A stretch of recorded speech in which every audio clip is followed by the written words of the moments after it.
Christelle Hellman. Durand Christophe. Présent. Demet Véronique a donné procuration. Monsieur Lemaillou Eric. Présent. Boucher Agnès a donné procuration à Madame Melman. Espagnol Xavier. Présent. Fournier Pellegrini Valérie. Présent. Semblanca Marcel. Présent. Albertini Sophie. Présent. Barthes Frédéric. Présent. Caso Stéphane a donné procuration à Monsieur Dimitri Boy. Présent. Sophie Samuel. Présent. Très bien, je vous remercie. Secrétaire de séance, je ne sais pas qui c'est qui était le secrétaire la dernière fois. C'était Monsieur Bach. Alors un garçon, une fille. Valérie Perezini. J'ai pas de lunettes, j'ai pas de stylo, j'ai pas de salon. Alors, il faut savoir qu'un secrétaire de séance à conseil municipal est la personne qui ne fait rien. Ah, c'est moi. Alors, on peut y arriver. Nickel. Donc Valérie Perezini.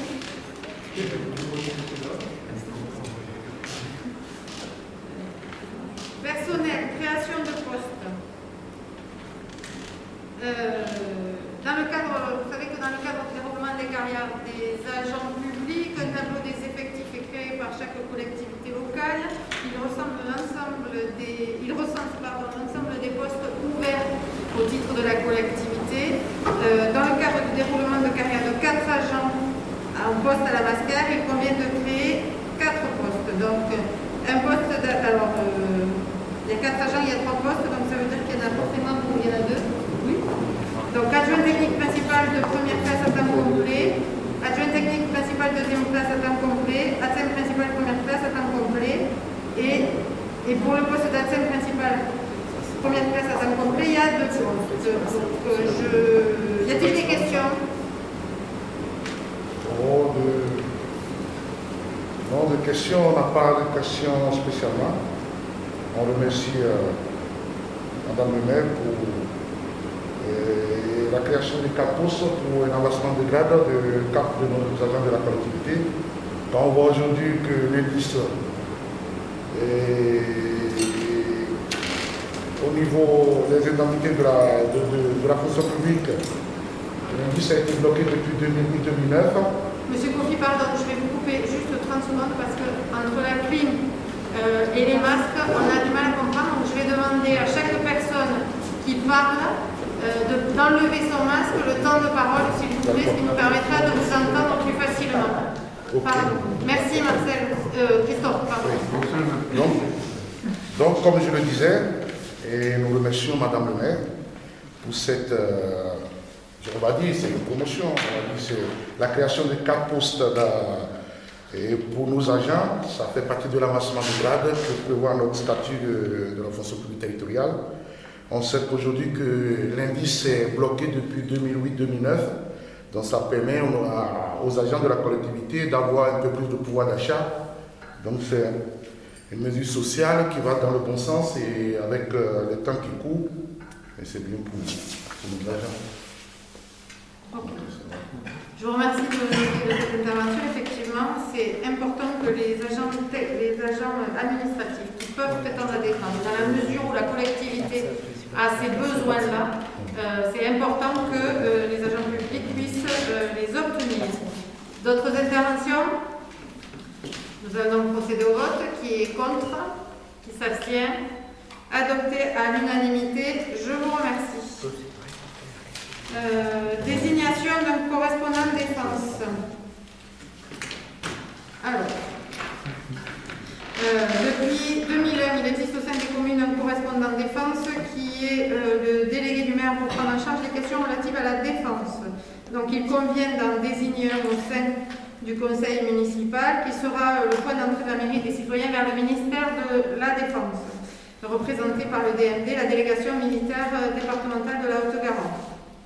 Donc je vous rappelle que nous avons, alors particulièrement le maire mais l'ensemble des élus, une mission d'information et de sensibilisation, notamment de la jeunesse, sur les domaines de la défense nationale.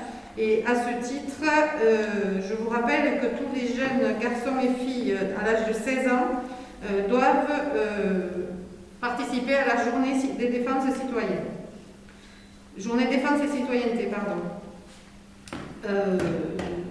Les activités de défense sont également ouvertes aux citoyens français pour les préparations militaires, la réserve militaire opérationnelle ou citoyenne et l'engagement dans l'armée. Je vous rappelle aussi qu'en tant que commune, nous avons aussi assuré le respect du devoir de mémoire de l'ensemble des conflits de l'histoire.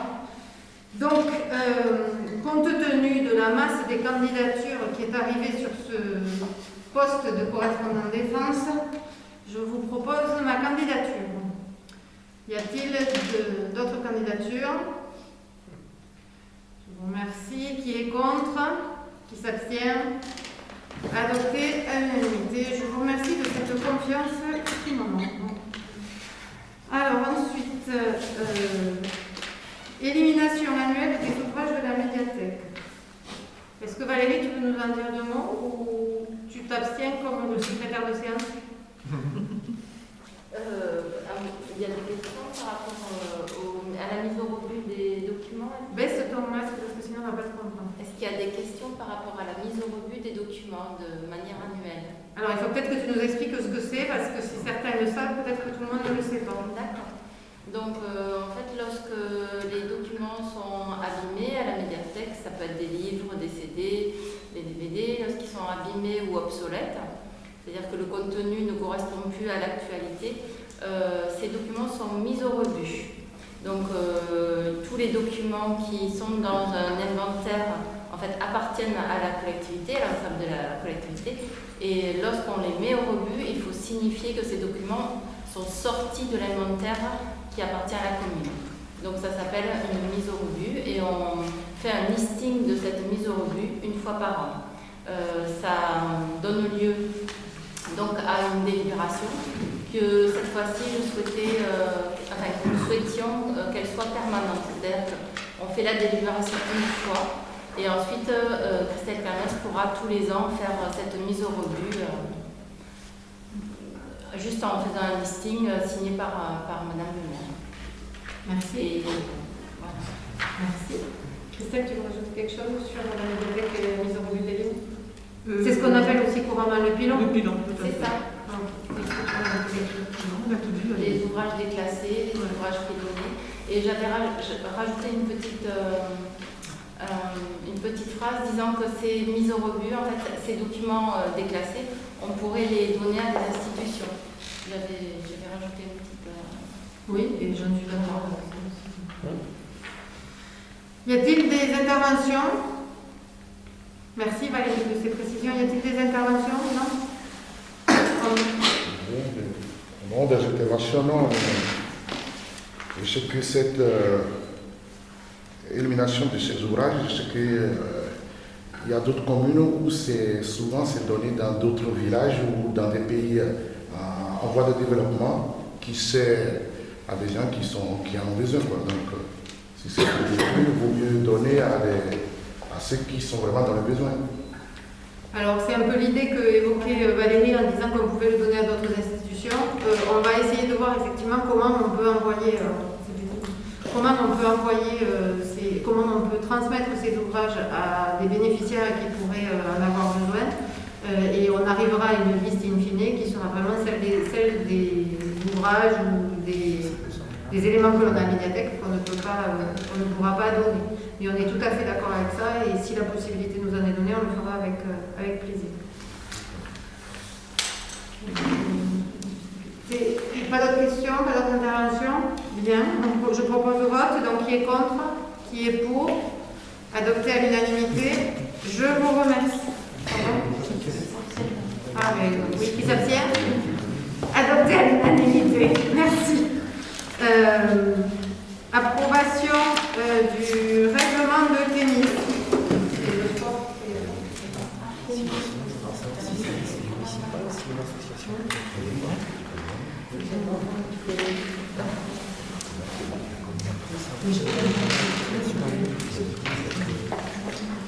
Alors, l'approbation du règlement du tennis.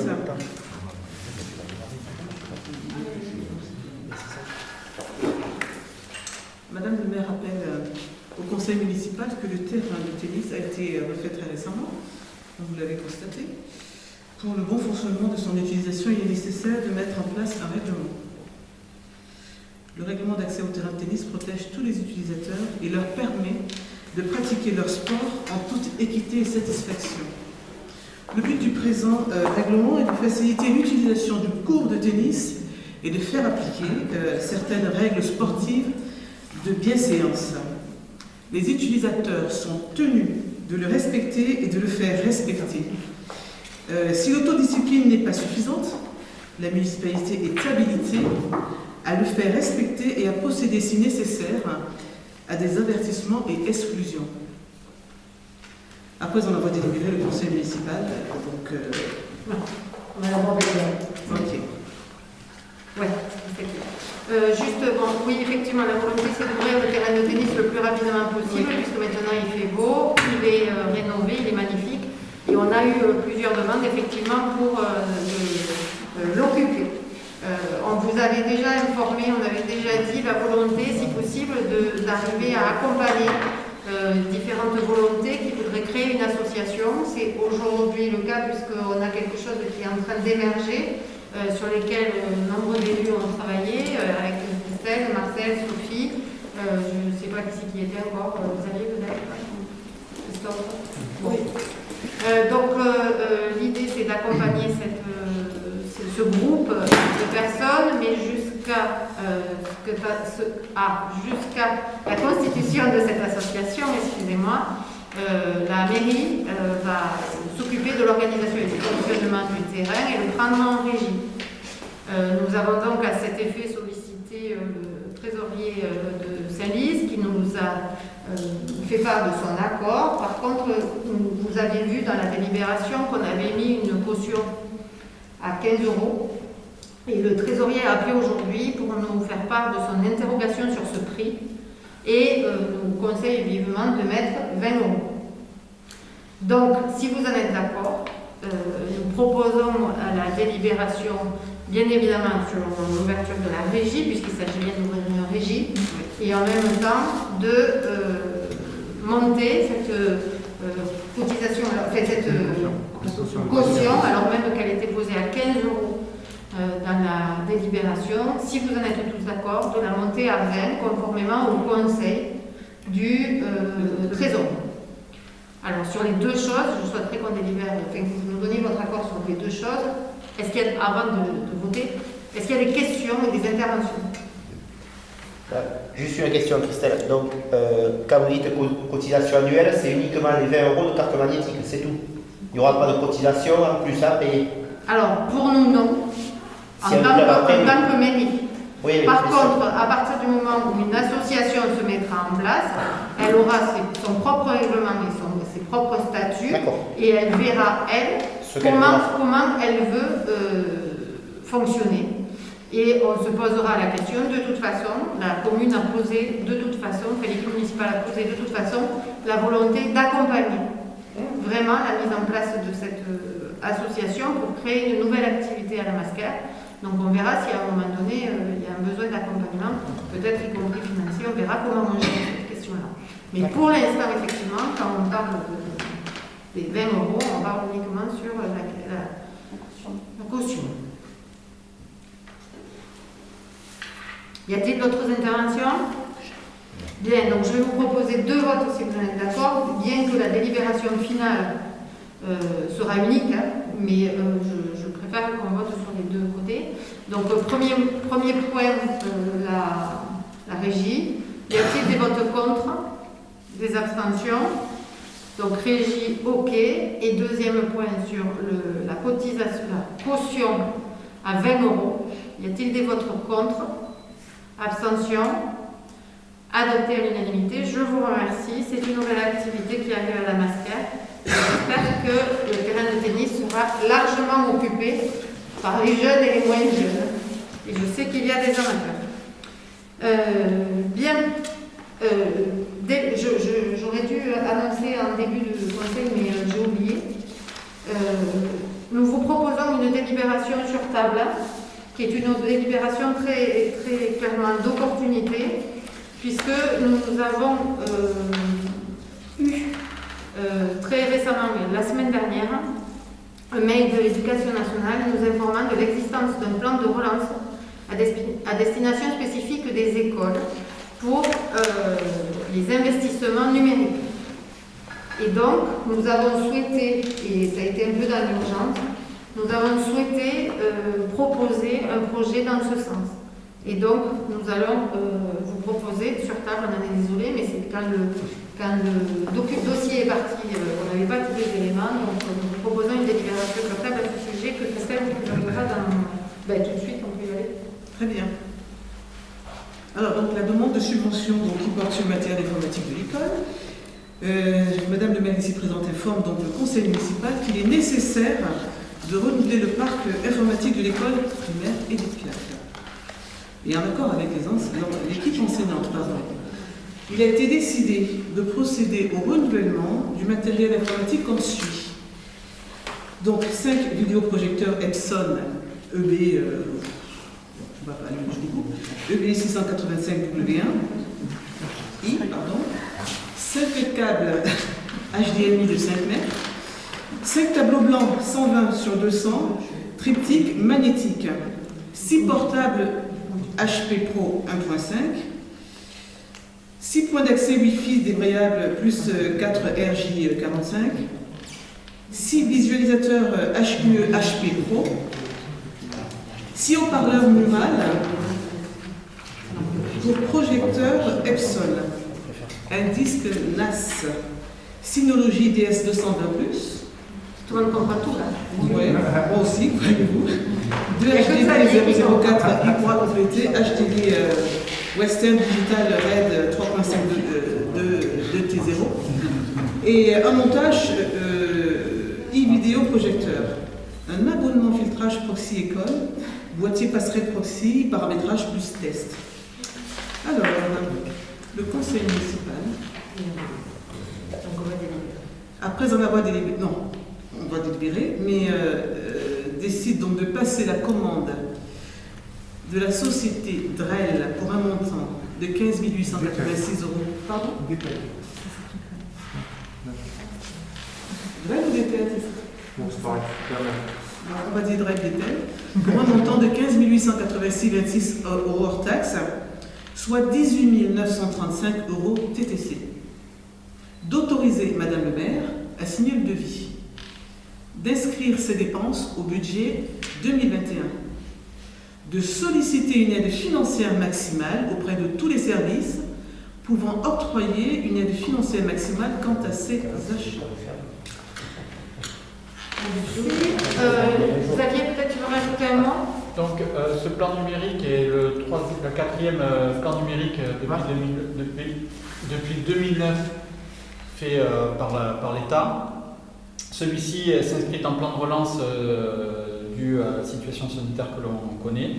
Donc, on a voulu répondre à cette demande du corps enseignant. Donc, l'idée, c'est d'équiper de chaque classe de primaire d'un vidéoprojecteur interactif, d'où le I. 2 tableaux magnétiques pour pouvoir projeter dessus et d'équiper tout ça d'un ordinateur qui puisse répondre aux normes de l'éducation nationale actuelle. Merci Xavier. Y a-t-il des questions? Alors, bien évidemment, on tient tous les éléments de la délibération à votre disposition. L'idée, c'était de profiter de cette enveloppe d'opportunités pour équiper l'école. Je tiens à préciser que, évidemment, avant de lancer la commande pure, on fera un inventaire précis des éléments qui sont actuellement à l'école pour savoir dans quelle mesure réellement nous avons besoin de tel ou tel élément. Inventaire précis des portables, inventaire précis des postes fixes, inventaire précis des vidéoprojecteurs existants et tout ce qui va avec.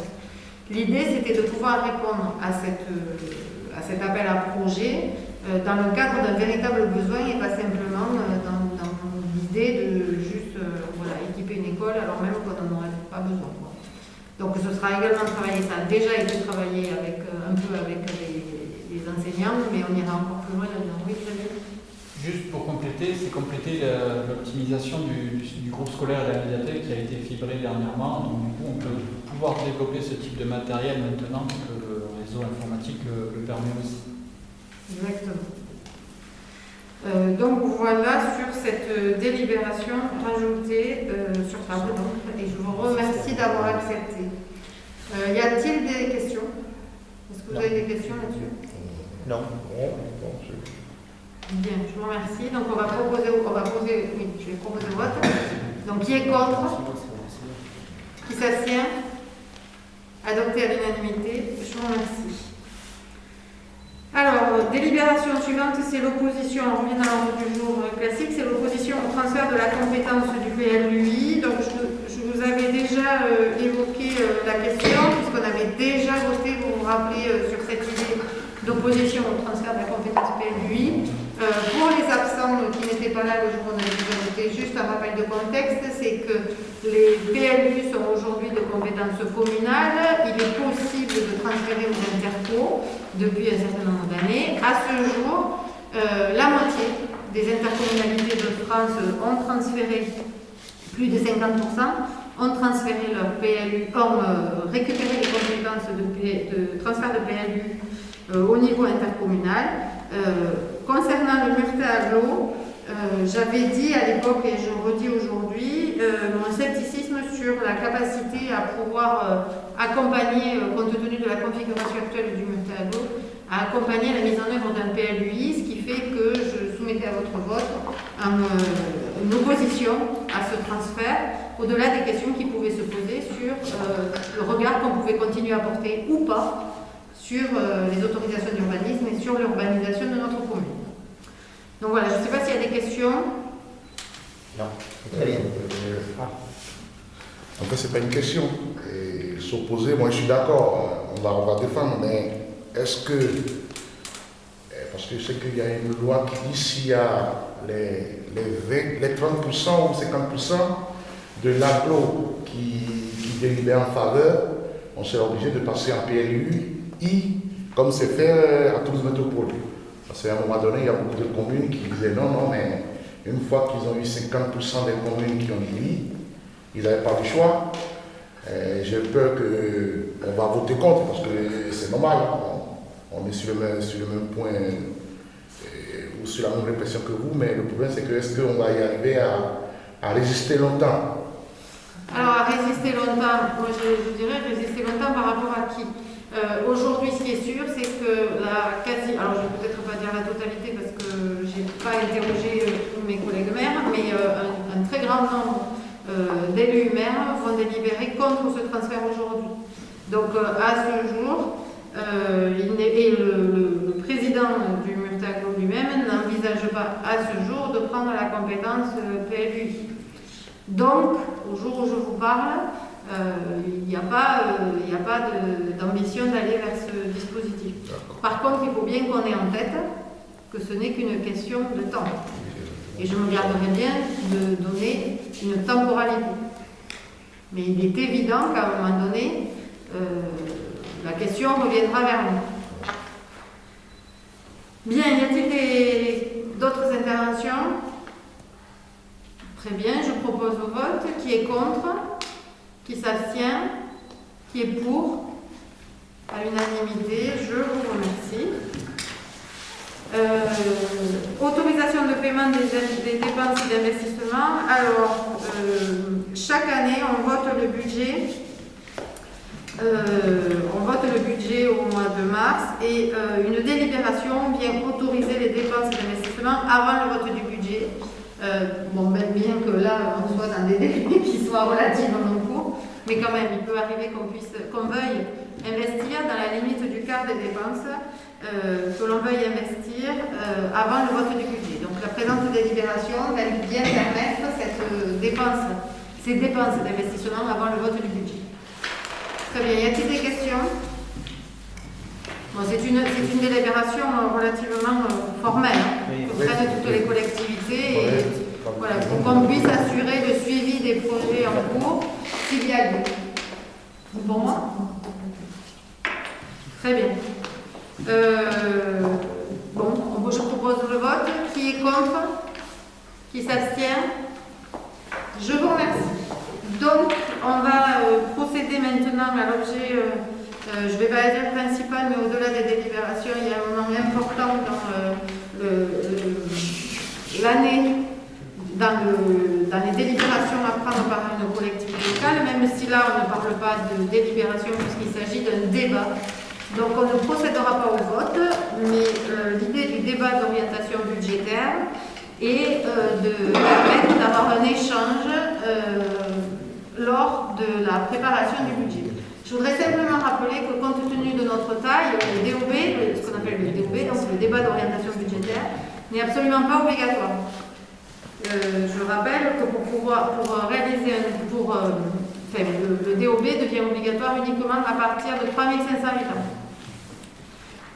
Compte tenu de notre volonté de toujours informer et d'être dans une transparence autant que faire se peut, transparence réelle sur nos volontés d'aménager et de développer la commune, il vous a été proposé de réaliser donc ce débat d'orientation budgétaire. Donc je vais laisser la parole à Rudy qui s'occupe des finances et qui va nous présenter le DOB. Rudy, tu as la parole. On va parler déjà de grande masse et on rentrera dans le détail si vous le souhaitez. Donc dans les grandes masses, en ce qui concerne le fonctionnement, le total de dépenses prévisionnelles s'élève à 1 236 651,39 centimes. Et le legs des recettes, bien entendu, est le même. Au niveau de l'investissement, le total des dépenses prévisionnelles d'investissement s'élève à 1 14 215,57 €. Et les recettes, évidemment, correspondent au montant des dépenses. Nous avions un excédent de 604 000 €, aux alentours de 600 000 € que nous proposons de répartir pour un tiers au niveau de l'investissement et pour les 2 tiers au niveau du fonctionnement. L'idée étant d'être en capacité d'investir pour la commune pour nous permettre d'équiper la commune d'éléments manquants et des effets d'opportunité qu'a évoqué Madame le maire, qui se présente à nous comme la numérisation qui n'était pas prévue, les rénovations énergétiques qui n'étaient pas prévues.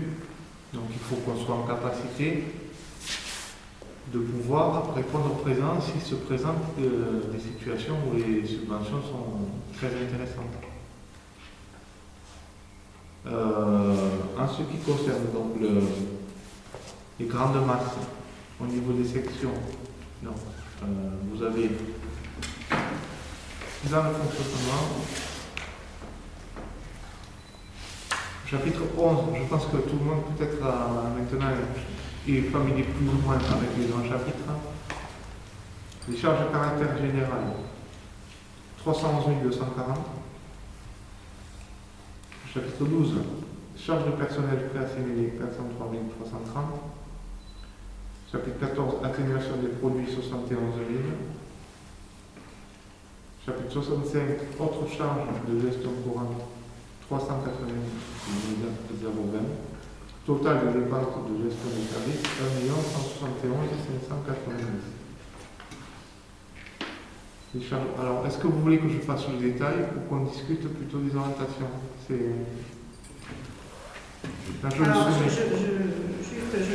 Les détails, on les a évoqués en commission finance également. Donc, après, c'est selon votre souhait, mais effectivement, ce qui est intéressant dans un débat d'orientation budgétaire, ce sont les orientations. Ouais. Donc, après, les chiffres sont de toute façon issus à la fois du compte administratif, du compte de gestion. Donc, on est sur des chiffres. Donc, oui, je pense qu'en plus, ça a été livré à tout le monde dans une note de synthèse. Si je relis ça, je crains qu'on s'endorme tous. Et peut-être qu'on peut indiquer les grands choix qu'on a pris au-delà de mettre 2 tiers de l'excédent, ce qui n'est pas fréquent à la master dans l'investissement.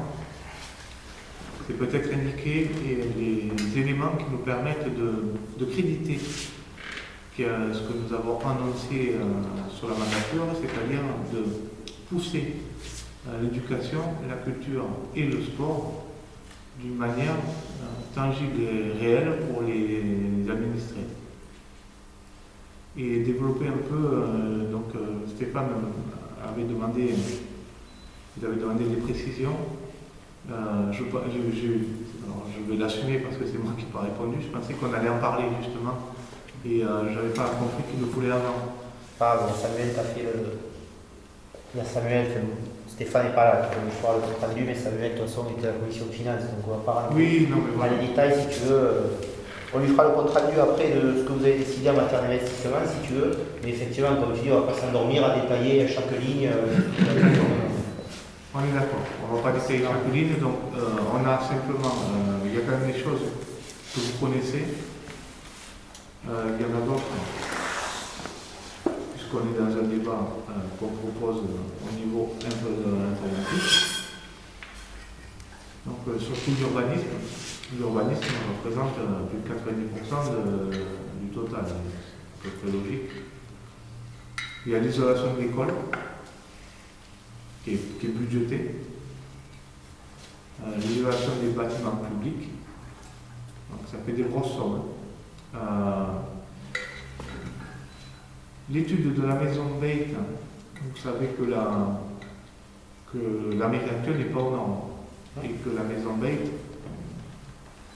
est un bâtiment qui mériterait d'être valorisé à sa juste place.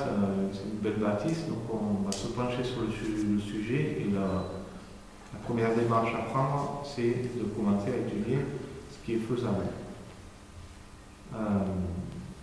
Les appartements de la mairie qui méritaient et qui nécessitaient des travaux.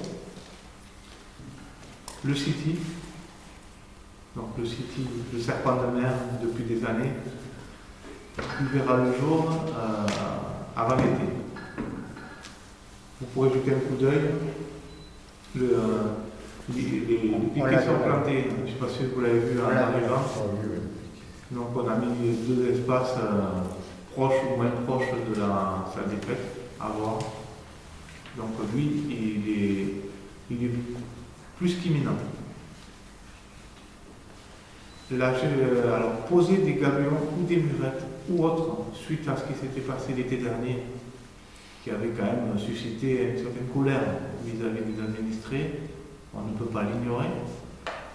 Et il faut qu'on soit capable de sécuriser le terrain de foot, notamment, qui lui aussi est un état. Alors malheureusement, les circonstances ont fait que l'association qui l'utilisait principalement n'a pas pu pleinement s'exprimer pendant l'année, mais il n'empêche que le travail qui a été fait pour valoriser ce terrain de foot, il faut le protéger.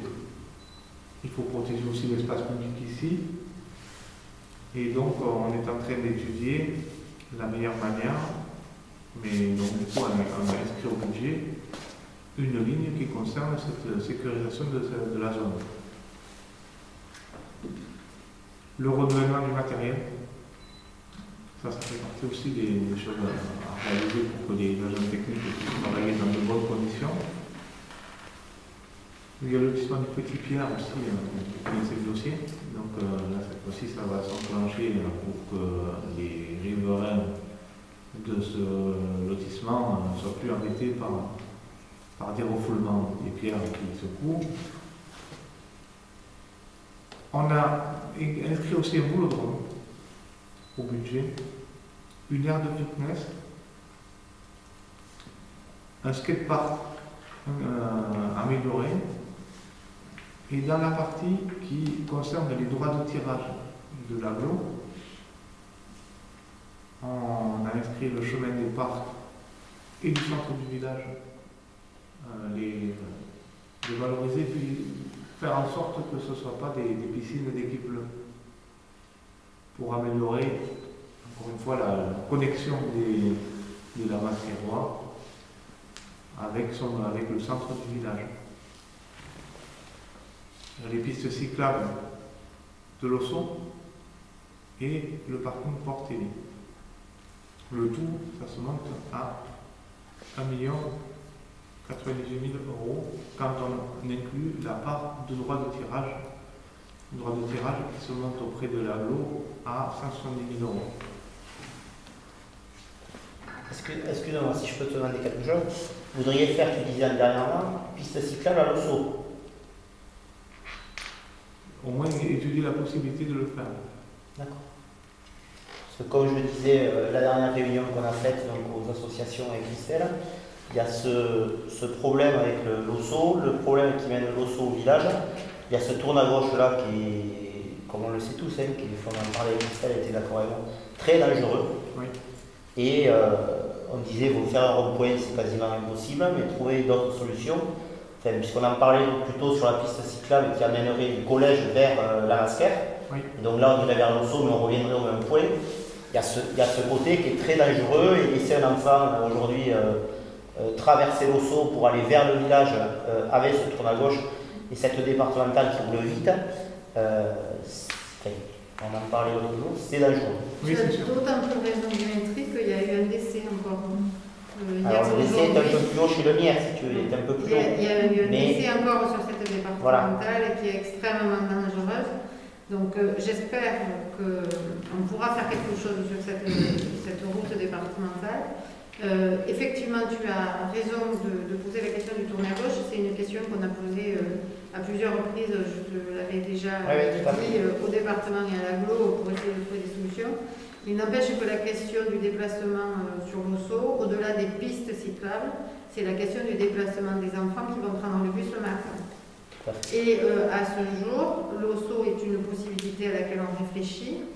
Pourquoi? Parce qu'il y a des emprises foncières qui avaient été réservées depuis de nombreuses années et qui permettent d'accueillir cette piste cyclable, ce qui n'est pas forcément le cas. Les emprises foncières ne sont pas forcément identiques sur d'autres routes communales ou même départementales. Mais là, à l'osso, c'est possible. Donc ça fait partie des choses qui sont possiblement réalisables, sachant qu'on part du postulat aussi qu'à un moment donné, l'aménagement amène l'aménagement. C'est-à-dire qu'en commençant, il faut bien commencer quelque part. Alors, le mandat précédent avait amené des équipements à Fougarouze, au chemin d'Avisa. Là, on s'est posé la question effectivement de l'autre côté, c'est-à-dire entre Mondas, Losso, pour essayer de répondre à ces besoins-là, sachant que quand même la préoccupation de la commune est extrêmement importante sur les enfants qui tous les jours vont prendre le bus sur cette voie qui elle aussi, comme la route départementale, elle aussi Losso, malgré le Dodan, malgré tout ça, les gens roulent vite là aussi. Oui, non, c'est vrai. Si tu permets, je rajouterai quelque chose. On a eu le courrier de plusieurs parents de Losso qui se plaignaient par rapport aux emplacements des arrêts de bus qui se trouvent de l'autre côté, en Mondas. On a fait un courrier accompagné avec ce courrier-là de la mairie au conseil départemental pour voir si on ne pouvait pas déplacer, avoir un arrêt supplémentaire sur Losso. Parce que j'avoue que ça roule vite. Déjà, ça a été très long, Marie, elle pourra en témoigner, d'avoir l'arrêt de bus déjà à Mondas, puisqu'il y avait cette espèce de cabane là, qui restait pendant presque 4 ans. Et donc pour faire réagir le département par rapport aux arrêts de bus, alors c'est bien de s'y prendre au début de mandat pour espérer l'avoir dans l'année ou dans les 2 ans. C'est très bien. Mais c'est vrai que ça a été très long pour avoir déjà celui qui a été mis là. C'est très très long. Il faut compter entre 6 mois et 1 an. De quoi? Il y a il faut compter entre 6 mois et 1 an minimum. Là, je te dis, ça a pris pratiquement 3-4 ans, quasiment. Alors, peut-être qu'on ne l'avait pas fait en début de mandat, mais bien 2 ans. Peut-être qu'ils ont raccourci les délais, mais tant mieux. C'est sûr que c'est mieux. Ça, c'est évident que la priorité, c'est le danger des enfants qu'il faut faire, la sécurité des enfants. Tout dépend de la propreté de l'oreille du département. Ça, oui. Sur l'urbanisme, parce que c'est quand même un gros morceau, est-ce qu'il y a d'autres interrogations? Alors, une question qui arrive peut-être pas sur 2021, mais du coup, que deviendrait la zone NS? Puisque la zone NS, qui était où il y a les chevaux qui étaient prévus pour le complexe, qui est abandonnée, cette zone, donc elle était NS, nature et sportive, s'il y avait des logements qui étaient faits dessus, ça nécessiterait une révision du PLU. Alors, la question de la révision, la question de la zone, elle amène effectivement des réponses qui vont dans plusieurs directions. Une des directions, ça peut être la révision du PLU. Ça peut être une des directions. Mais a priori, c'est pas forcément la plus... en tout cas, au jour où je vous parle, ça peut largement évoluer. Hein. Mais en fait, on a été alerté à plusieurs reprises sur le fait que quand même, il ne paraît pas plus judicieux pour la commune de la Masquère de se développer de ce côté-ci de la commune, puisqu'on va rapidement vers les zones inondables et non constructives. Donc, on verra comment on travaille ce sujet-là sur le PLU, mais effectivement, et on travaillera aussi d'autres sujets sur le PLU, parce qu'il faut quand même dire qu'on s'étonne de l'autorisation qui a été donnée à construire les 3 maisons à l'entrée de la commune. Et moi, je ne fais pas une réunion sur l'aménagement du territoire de la commune sans qu'on me demande à quel moment ces 3 maisons ont été autorisées. Donc, on va se poser effectivement des questions sur le PLU et sa révision. Bien qu'il vienne d'être voté, donc vous connaissez mieux que moi le coût du PLU, mais quand même, il y a des choses qui sont un peu étonnantes. Et donc, du coup, on se pose la question quand même d'une révision possible. Pour revenir à la question de cette zone, aujourd'hui, il n'est pas de projet définitif prévu sur cette zone. Il y a des chevaux. On se félicite de la présence de la nature en plein cœur du village. C'est partie de nos orientations. Mais on a bien en tête qu'il y a là une zone qui appartient à la commune, pour partie, et qui peut tout à fait répondre à un besoin qui émergerait à un moment donné, sachant qu'on est quand même sur une zone non constructible, ou en tout cas avec des réserves extrêmement particulières qui ne permettent pas tout, sauf à réviser le PLU sur cette zone, mais on verra à ce moment-là. D'autres observations, questions sur... Peut-être Rudy pour finir sur les grandes orientations, est-ce qu'il y a d'autres choses qui sont à mettre, à porter à la connaissance? Oui, je pense que au moins, je ne vais pas tout détailler sur l'urbanisme, parce que sinon on couche ici, mais sur l'école, il y a un vrai effort qui est porté à la fois dans le fonctionnement et dans l'investissement. Effort qui est estimé, ne serait-ce que pour le fonctionnement, la dotation globale, qui est fortement poussé, qui est doublé pour qu'il y ait un confort légitime, et on avait une dotation par enfant assez faible, elle était de 23 € par enfant. Là, l'idée c'est d'arriver à plus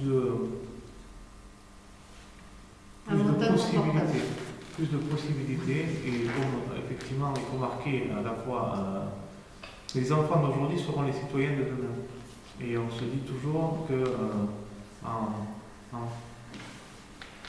raisonnant en termes circulaires, il faut que l'apprentissage se fasse dans de bonnes conditions, que notre village soit capable aussi de proposer de la culture et de la dépense.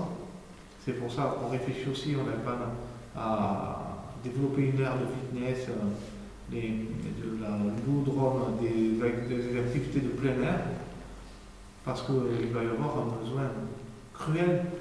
Toutes les salles sont fermées, donc, et malgré tout, tous les jeunes, y compris les moins jeunes, on est un peu tous comme des cocottes minutes quand même. Donc bon, l'idée c'est de se dire, c'est pas que le prétend qui est important, c'est aussi le manifester. Donc il y a de l'investissement qui va être réalisé, il y a cet effet d'opportunité effectivement à la fois de numériser l'école, mais aussi de se pencher sur le bâtiment proprement dit. Donc voilà, ça fait partie de marqueurs forts pour le budget cette année.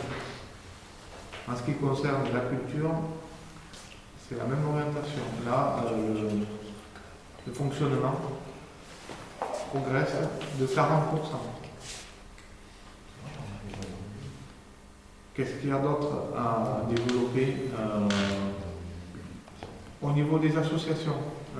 Je pense que c'est à souligner aussi, au-delà des subventions évoquées, le montant qu'on avait déterminé à un montant de 100 € de mémoire, en fonctionnement, sur critères, ça c'était l'année dernière. On va acheter 2 barnums pour les événements si un jour on peut Espérons qu'ils serviront. ne pas être aussi. On va peut-être attendre Oui, que ça rouvre. c'est budgété. L'achat aussi de sonos. Parce que là, elles sont plus vieillottes. Oui, voilà, c'est vraiment très réparti encore une fois. La sono, ça peut être utile parce que je rappelle qu'on peut faire. J'ai vu que certaines communes organisaient des événements. Alors, c'est différent vocable, mais quand même. Une sono, quand même, il y a toutes les assos de la commune aujourd'hui qui sont équipées du sono individuel. Tu as toutes les assos aujourd'hui qui ont leur propre sono. Alors, c'est pas forcément que pour les assos, c'est aussi pour nous. Ah voilà, donc comme on dit sur les assos, d'accord. Parce que les assos, si tu veux, là-dessus, ils ont tous. Oui, tu as raison, mais c'est pas forcément que pour nous, que pour les assos, c'est aussi pour nous, parce que par exemple, quand on fait des réunions ici, on se rend bien compte de la nécessité de travailler l'acoustique et donc d'avoir un meilleur matériel pour pouvoir organiser nos réunions. Mais tu as raison sur les associations. Et puis on n'est pas à l'abri quand même, juste un point, on n'est pas à l'abri d'avoir de nouvelles associations aussi qui se créent, qui n'ont pas encore les moyens d'avoir leur sono. Et on en a déjà une, dont c'est le cas, et l'autre peut-être à venir. Mais tu as raison, effectivement. Et des achats de banderoles d'oriflamme pour communiquer les événements des assos. Voilà. Donc là, c'est histoire de les accompagner dans les événements, c'est encore une fois. C'est dans l'année, en espérant, et je pense que là-dessus, on espère tous qu'à un moment ou à un autre, cette triste période sera derrière nous. Donc on se projette en se disant qu'on va passer 10 ans emprisonnés dans le Covid. Bon. Pour les assos, juste une chose, c'est que, alors 7 décembre l'an dernier, c'était assez compliqué, effectivement, il y avait le Covid qui était à fond. Tu sais, Rudy, que le Téléthon m'a tenu à cœur et me tient à cœur depuis des années, de par l'association d'abord de ce qu'elle défend. Est-ce que vous allez le re-soutenir pour les autres années, justement? Parce que je n'avais pas vu la banderole en décembre, ce qui avait été, à mon avis, un peu dommage. C'est dommage de ne pas l'avoir mise au moins sur l'école, pour au moins dire qu'il y avait le Téléthon ce week-end-là. Est-ce que c'est quelque chose, puisqu'il y a des mairies qui soutiennent plutôt le cancer du sein, il y en a d'autres qui se détournent. Est-ce que vous allez ressolliciter les associations pour refaire de l'activité pour le Téléthon justement l'année prochaine? Alors, je sais que ça te tient à cœur.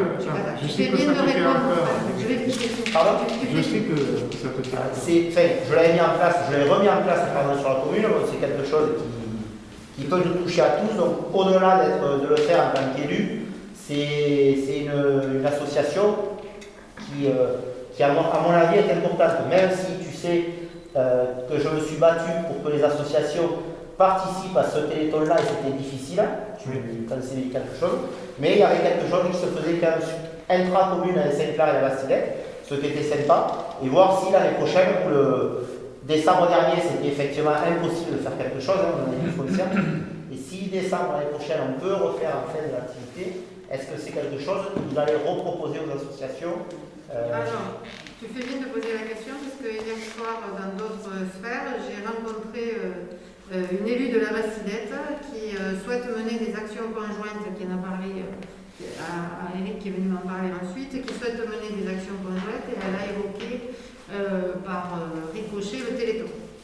Il est évident que dans le cas où on serait sollicité, et dans la mesure où c'était une manifestation à laquelle participaient les associations, plutôt les institutions, je vais dire comme ça, parce que les institutions depuis de nombreuses années, moi on en reparlera, mais je crois que si on peut le faire, ça veut dire qu'on sera sorti de cette période complexe et on sera tous avides, à mon avis, de rencontres, de moments d'échange et de partage, et bien évidemment à ce moment-là on s'inscrira dans ce projet. Quant à dire qu'on se détournerait de l'association, malheureusement il n'y a pas de concurrence entre les malheurs. Donc aller vers telle ou telle association, c'est souvent plus un effet soit de sensibilité de l'un des colistiers, l'un des agents sur tel ou tel sujet. Mais il n'y a malheureusement pas de concurrence entre les malheurs et souvent, au contraire, ils s'agglomèrent les uns les autres et ils s'ajoutent. Donc si à un moment donné on est sollicité sur d'autres sujets, on y répondra aussi. On n'a pas évoqué tout un tas projets, mais il y a des projets en cours aussi qui viseront à mobiliser les Damasquerois et les Damasqueroises afin ils l'ont montré pendant la période de Noël avec les boîtes à chaussures, afin qu'ils puissent exprimer toute la solidarité dont ils peuvent faire preuve sur tout un tas de sujets, et je suis sûre qu'on en trouvera. Malheureusement, on va aller dans une période où je pense qu'on a voté tout à l'heure le budget du CCAS, je l'ai dit tout à l'heure, on a fait une rallonge parce que si on a des personnes qui émettent des besoins, surtout dans des situations particulières, on va pouvoir les aider. Et je pense que la période à venir va solliciter beaucoup les associations et il sera normal qu'on soit à leur côté. Et si on peut faire des événements, ça veut dire qu'on sera sorti de cette période et qu'on pourra effectivement investir dans une sourno, des kakémonos et tout ce qui va avec. D'accord, merci. C'est bon pour toi, pour vous? Oui, Bon, c'est bon. Est-ce que vous avez d'autres questions? Oui. Et on dit sur le DOB, il me manque bien, au niveau des taxes foncières, habitation, est-ce que ça va être... Alors, sur la fiscalité, il a été décidé par l'équipe municipale de ne pas modifier la fiscalité communale. Par contre, je peux d'ores et déjà vous dire que la fiscalité intercommunale sera modifiée. Mais la fiscalité communale ne le sera pas. Quand je parle de fiscalité intercommunale, je parle essentiellement de la TOM. Mais l'intercommunalité, le Meurthe-Aglo, modifiera effectivement sa fiscalité. Par contre, la commune, à ce jour, a choisi de ne pas modifier, d'ailleurs, a choisi de ne pas modifier sa fiscalité. C'est pour ça que ça ne ressort pas en particulier, parce qu'on n'a pas modifié. Oui. On n'a augmenté aucune taxe. Oui, c'est bien. C'est très bien. C'est très bien, mais du coup, ça me donne l'occasion d'évoquer un sujet que vous n'évoquez pas, c'est celui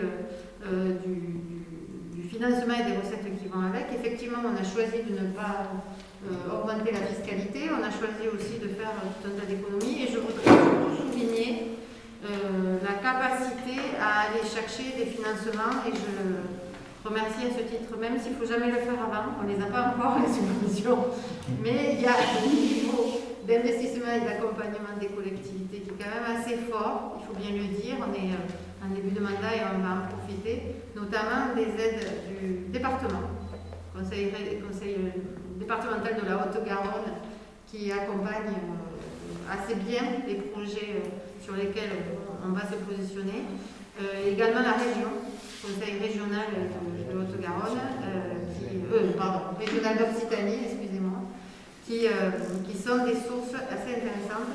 Et puis, je voudrais souligner aussi la capacité à aller chercher des sous un peu partout, par tout le monde.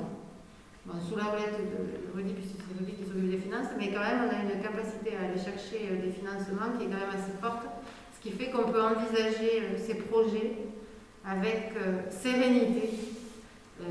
Et on verra, il est évident, je voulais rappeler aussi qu'un DOB et un budget qu'on votera donc, la semaine prochaine, dans 15 jours, un budget est un prévisionnel, c'est-à-dire que c'est une prévision.